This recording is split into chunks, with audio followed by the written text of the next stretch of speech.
الله في حلقة جديدة من المساء الرياضي. نرحب في ضيوف هذا المساء وكل مساء. فتحي مولدي، أهلا وسهلا، مساء الخير. أهلا مشاري، أهلا بالأحباب والأصحاب، أهلا بالسادة المشاهدين والمشاهدات.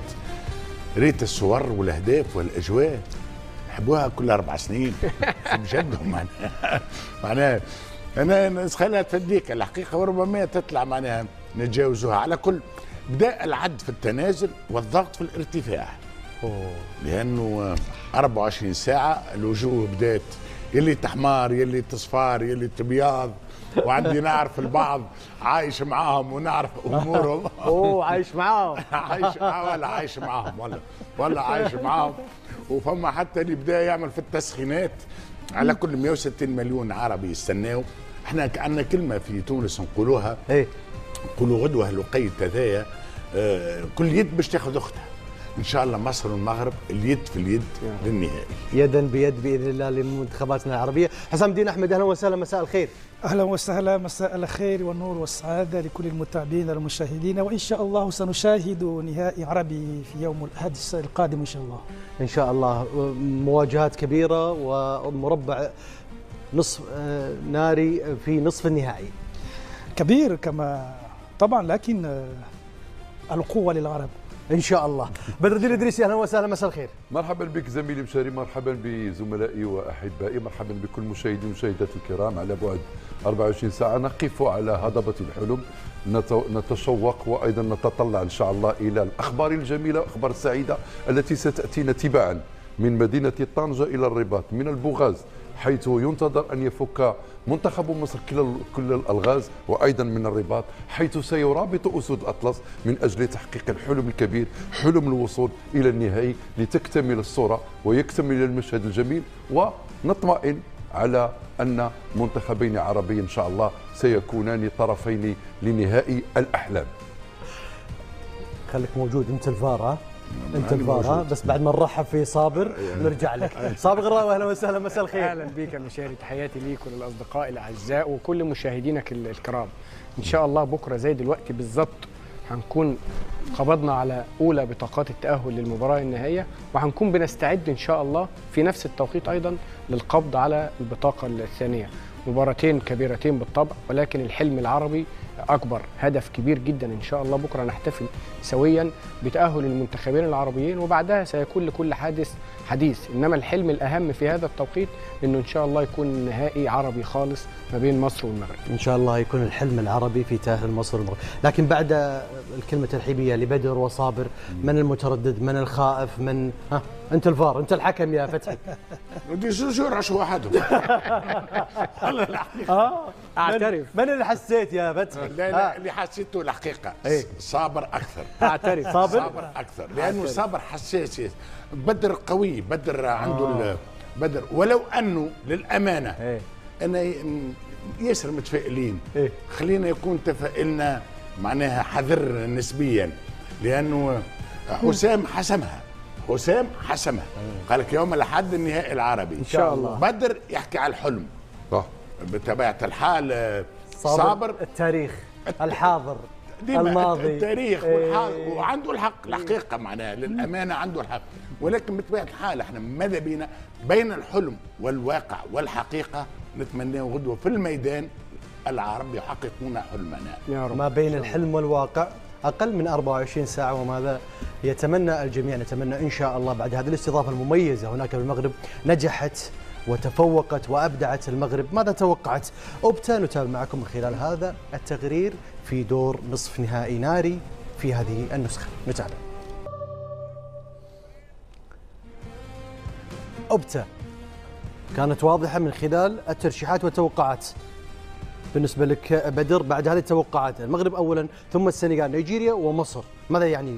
صدقا لا أستطيع أن أستبق، لأنه السؤال الذي سيطرح الآن من سيصل إلى النهائي؟ يعني ما هي حظوظ المنتخبات الأربعة للوصول إلى النهائي؟ صحيح أن أوبتا الآن تتكهن بمن يصل إلى المباراة النهائية، لم تخطئ كثيرا على كل حال. بعد دور المجموعات كانت هذه المنتخبات الأربعة موجودة ضمن الخمسة بنسبة 34% للمغرب. كانت هذه المنتخبات الأربعة الواصلة اليوم إلى الدور الثنائي كانت موجودة ضمن الخمسة، وكان معهم المنتخب الجزائري ربما كان في المركز الثالث، لكن اليوم موجودين أربعة. أعتقد على أنه يمكن نتكلموا على حظوظ شبه متساويه، على اعتبار ان الدور الربع النهائي افرز اقوى نصف نهائي ممكن اننا نتصوره في هذه البطوله. ماذا يشكل المغرب في توقعات وترشيحات اوبتا كما تابعنا ان تضعها في المرتبه الاولى؟ هل يشكل ضغط ام هو انعكاس لثقه وامكانيات عاليه للمنتخب المغربي؟ شوف، هذا هو اكثر شيء يمكن يميز المنتخب المغربي على المنتخبات الثلاثه الاخرى، انه الضغط اللي عليه ضغط رهيب جدا، ضغط الجماهير، ضغط الارقام، ضغط الاحصائيات، يميز ضغط لا يضغط عليه كثير. لابد ان يحوله الى ضغط ايجابي. هو ضغط قوي جدا، ضغط نفسي قوي، لكن يجب ان يحوله الى ضغط ايجابي. كيف يحوله ضغط ايجابي؟ انه يتعامل مع كل مباراه على حده، ليس بمنطق الارقام ولكن بمنطق التفوق الميداني. وهنا يجب على المنتخب المغربي أن يكون واقعيا، ولو جاء بالمباراة بنفس الأداء الذي كان عليه في مباراة الكاميرون سيكون عنده حظوظ وافرة بمساعدة طبعا جماهيره لتحقيق التأهل للمباراة النهائية. الجماهير دائما ما تلبي النداء، الجماهير هي الرقم واحد للمنتخب المغربي وشاهدناها محفزة مشجعة داعمة، لكن المنتخب المصري يا صابر في أوبتا في المركز الرابع، هل هي نفس السياسة الذي يعيشها صابر من بداية المساء الرياضي بعيدا عن الضغوطات وبإمكانيات وباتزان فني من حسام حسن في كل ما شاهدنا خلال هذه البطولة؟ راضي صابر عن هذه الترشحات في موقع رابع ومرتبة رابعة للمنتخب المصري؟ أنا هبتدي رد عليك الأول بما انتهيت عليه مع بدر، إن الجمهور المغربي هيكون هو الداعم الأول لمنتخب المغرب بكرة، وهيكون الداعم الأول كمان لمنتخب مصر إن شاء الله بكرة. أما فيما يخص الترشيحات، هي في النهاية ترشيحات عطفا على بعض المؤشرات والمقدمات. أنا بالنسبة لي كصابر ترضيني جدا هذه ترضيك بعيدا عن الضغط ولا هي منطقية؟ لا، لأنها لا هي بعيدا، لا هي ليست منطقية إلى حد كبير، لأن أنت في الآخر كل المنتخبات التي تأهلت حتى إلى الدور ربع النهائي كما تحدثنا من قبل إنه كان في 7 منتخبات كلهم تقريبا حظوظهم شبه متساوية. يعني صابر يقول إن مصر تحتاج إنما نفسيا أكثر من 19%. لا، أمر نفسي جيد جدا للمنتخب المصري حتى الآن، إن هو حتى لما كنا اتكلمنا قبل كده إنه محمد صلاح لغاية اللحظات الأخيرة لا يضع المنتخب المصري في قائمة الترشيحات المرشحة في الصدارة للفوز بالبطولة، ده نفسي جيد جدا للمنتخب، لأنه الضغوط الكبيرة اللي تعرض لها المنتخب قبل انطلاقة البطولة أثرت على انطلاقتنا في البداية، ولكن مع مرور الوقت وابتعاد المنتخب المصري عن الترشيحات شفنا المردود الجيد امام جنوب افريقيا، وبعد كده المردود الرائع امام كوت ديفوار.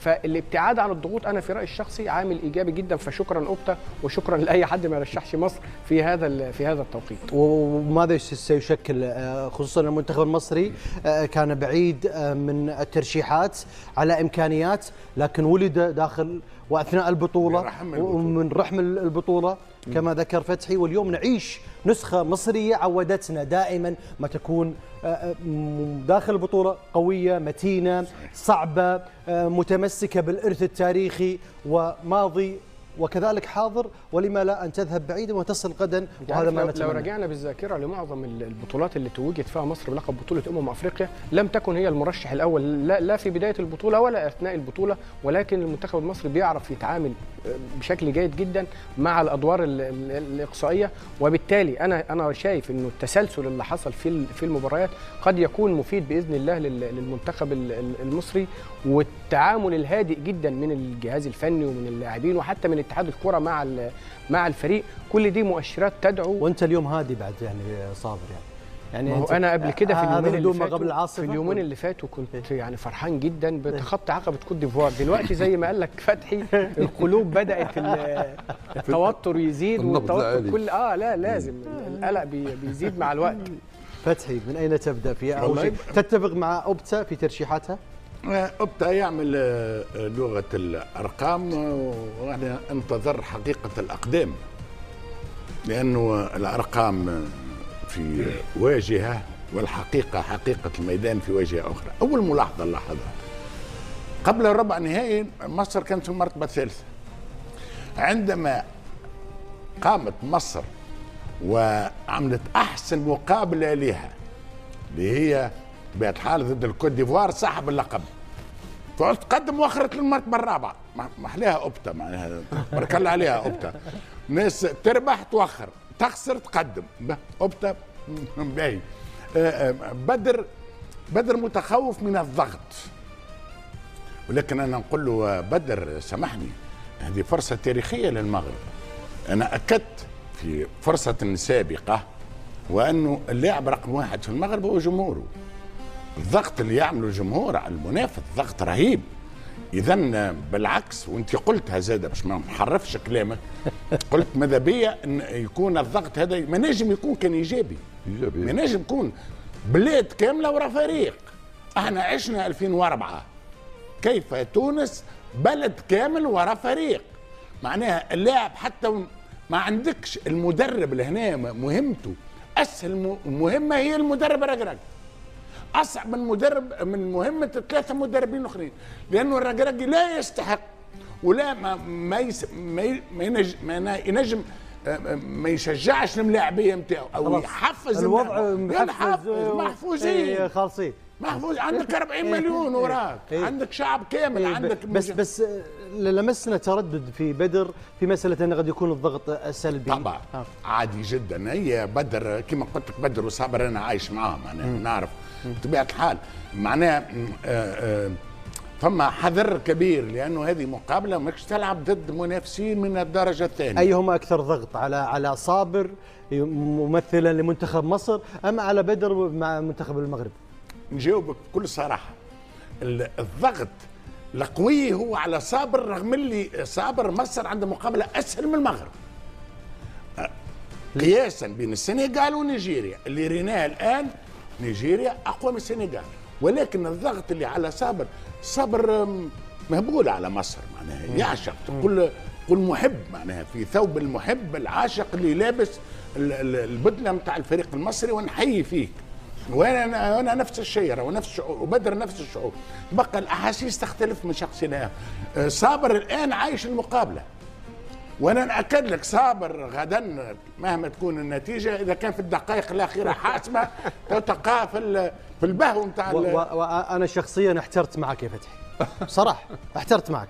يعني المغرب غايبه عن البطوله 50 عام وتستضيف البطوله، وضغط جماهيري وضغط اعلامي، وصابر يملك 7 ألقاب، والضغط اكبر على صابر من بدر. يعني يحتاج له تفسير صراحه، يعني عشان تدخل الراس. لا التفسير صح ولا لا يا صابر؟ انت تتفق معي يا صابر؟ الضغط اكثر عليك من منطقيا من بدر؟ لا المره دي لا، انا اصل فتحي عايش تفاصيلنا. لا بشكل عام، انا بشكل عام وجهه نظرك بشكل عام تحترم. بس في تفاصيل بدري. لا انا ما اتكلم عن صابر، اتكلم على المغرب ومصر، عن الجماهير، على الشعوب، على الاعلام، على كل شيء. كلامك منطقي جدا. تقول صابر مبدئيا عنده 7 لازم يكون مرتاح. هو يحلم ب8، عنده جمعه يحلم ب8. والضغط على من اكثر؟ ب8. والضغط على من اكثر بشكل عام؟ بشكل عام على بدر، ولكن بدر ماسك اعصابه بطبيعه الحال. بدر قوي. لا عاد يعني صابر مو ماسك اعصابه بالاخير. لا صابر حساس. هي قصله راهو، ماهيش مش عيب، بالعكس معناها خاصيه نتاع صابر وانه حساس، ونعتبر وانه هما الاثنين خايفين. تبقى خوف صابر بارز يا اخي. بدر تعب وهو يغني. بدر لا يملك احساس. لا يغني. يا بدر لا يمسك احساس. يا بدر بيغني الله. انا مشتري يغني 4 حلقات و5 وبيغني الحين وكل مره تو يغني. هذاك باش يخفي الخوف عشان نتاعو، يزيل التوتر. يا بدر رد عليه باحساسك، رد باحساسك. بس انا اولا اشكركما معا انكم من غير ما نطلب منكما اخضعتمونا انا وصابر لكشف طبي لتحليل نفسي وابتديت يخفض الضغط عليك انت الحين. يعني انا اقول لك لما كنت اتكلم عن المنتخب المغربي، اتكلم عن المنتخب المغربي لانه عنده ضغط التاريخ. اوكي، ضغط التاريخ. فريق لا يتصور احد من الافارقه واحنا العرب أن يكون في رصيده رقم 1. يعني تتفق أن الضغط على المغرب أكبر على الضغط التاريخ.